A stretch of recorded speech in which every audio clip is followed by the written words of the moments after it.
राधे राधे। आप सभी का बहुत बहुत स्वागत है हमारे चैनल धुन ऑफ राधा कृष्ण में। आज हम भगवद गीता के छठे अध्याय के बारे में बात करेंगे।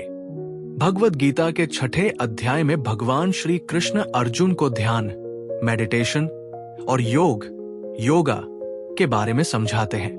ये अध्याय ये सिखाता है कि कैसे हम अपने मन और शरीर को एकाग्र कर सकते हैं ताकि हम आत्मज्ञान प्राप्त कर सकें और जीवन में शांति पा सकें। मुख्य बिंदु 1, ध्यान का महत्व।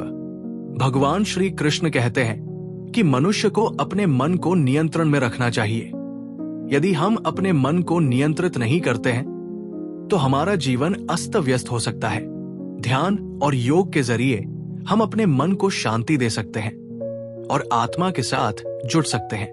उदाहरण, मान लीजिए अगर कोई लड़का बहुत परेशान हो तो उसे शांत होने के लिए थोड़ा समय अकेले बैठकर गहरी सांसें लेनी चाहिए। इससे उसकी परेशानियां कम हो सकती है और मन शांति पा सकता है। मुख्य बिंदु 2, साधक की विशेषताएं।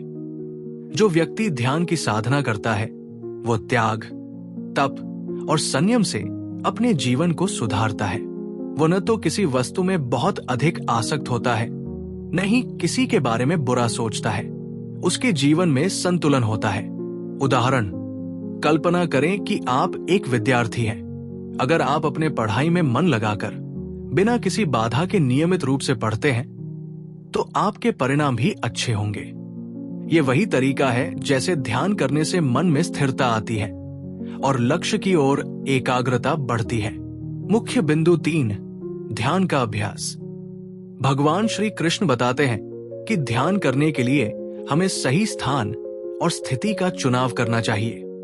ध्यान करते समय हमें शरीर को सीधा रखना चाहिए और हमारी आंखें बंद होनी चाहिए ताकि मन केवल एक स्थान पर केंद्रित हो सके।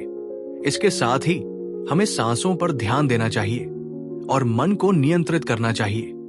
उदाहरण, जैसे एकाग्रता से काम करने पर अच्छा रिजल्ट मिलता है, वैसे ही ध्यान की स्थिति में बैठने से हम अपने मन को अपने लक्ष्य पर केंद्रित कर सकते हैं। अगर हम हर दिन 5 से 10 मिनट बैठकर गहरी सांसें लें और अपने विचारों को शांत करें तो धीरे धीरे हम ध्यान के अभ्यास में सुधार करेंगे। मुख्य बिंदु 4, मानसिक स्थिति और योग। योग केवल शरीर के आसनों से नहीं है, बल्कि ये एक मानसिक प्रक्रिया है। ध्यान और योग के माध्यम से मनुष्य अपने भीतर की शांति को महसूस करता है।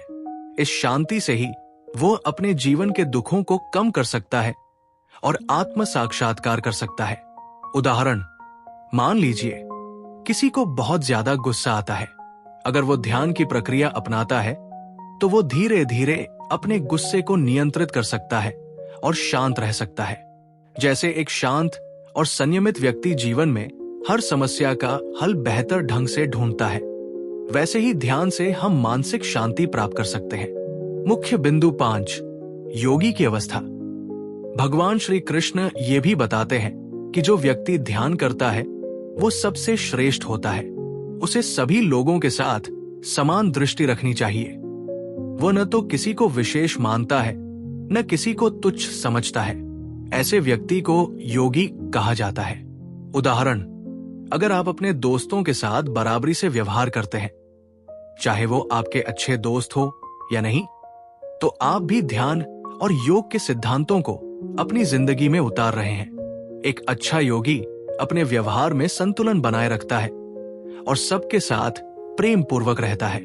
मुख्य बिंदु 6, ध्यान की कठिनाइयां और समाधान। भगवान श्री कृष्ण ये भी कहते हैं कि ध्यान के मार्ग में कठिनाइयां आएंगी।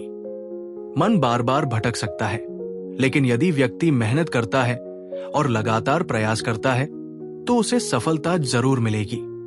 उदाहरण, कल्पना करें कि आप किसी नई भाषा को सीखने की कोशिश कर रहे हैं। शुरू में आपको कठिनाई हो सकती है, लेकिन जैसे जैसे आप अभ्यास करते जाएंगे आप उसमें माहिर हो जाएंगे। इसी तरह ध्यान के अभ्यास में भी शुरुआत में कठिनाइयां हो सकती है, लेकिन नियमित अभ्यास से आप सफलता प्राप्त कर सकते हैं। निष्कर्ष, भगवान श्री कृष्ण हमें ये सिखाते हैं कि ध्यान और योग का अभ्यास करना जीवन में शांति और संतुलन लाने का सबसे प्रभावी तरीका है। ये हमें अपने मन को नियंत्रित करने, आत्म साक्षात्कार करने और जीवन के हर क्षेत्र में सफलता प्राप्त करने में मदद करता है।